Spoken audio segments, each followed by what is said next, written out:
Malgré l'intervention d'une entreprise privée, ça commence à se voir et à se sentir. Cela fait maintenant une semaine que les camions poubelles de l'agglo du Puy sont à l'arrêt. Les éboueurs grévistes continuent leur combat.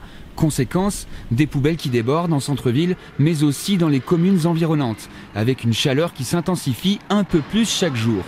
Les agents ont voté la poursuite du mouvement, puisque les élus n'apportent pas suffisamment de réponses aux principales revendications des agents, à savoir une augmentation des salaires de 150 €, un départ anticipé à la retraite pour les chauffeurs et enfin changement de poste pour les rippers au bout de 15 ans de service.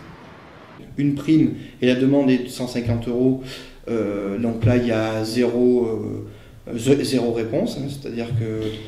Alors ils nous disent que vu un grand ensemble, on pourrait discuter, etc., parce qu'ils ne sont pas complètement opposés, ils se rendent compte, enfin, de ce qu'ils nous disent, que le métier est difficile et les difficultés que les agents peuvent avoir, mais il n'y a pas de réponse concrète, et nous, ce qu'on voudrait, c'est un chiffre ou au moins une fourchette pour dire, voilà, on reconnaît, il y aura une prime, il y aura quelque chose.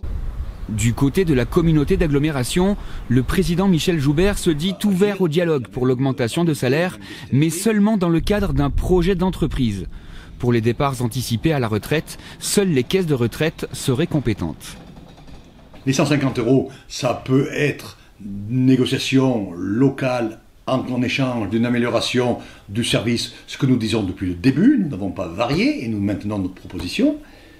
Et sur le problème de la retraite à 55 ans pour les chauffeurs, ça n'est pas de notre ressort. C'est les caisses de retraite au niveau national et le Parlement. Il est bien évident que si sans raison, on donne des compléments de salaire supplémentaires à une catégorie, il faudrait le donner à toutes les catégories.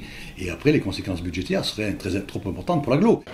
Alors que les ordures continuent à s'entasser, le mouvement est reconduit et va peut-être s'étendre puisqu'un préavis de grève a été déposé par les services municipaux. Ils sont appelés à soutenir leurs collègues éboueurs, jeudi, place de la Libération, au Puy-en-Velay.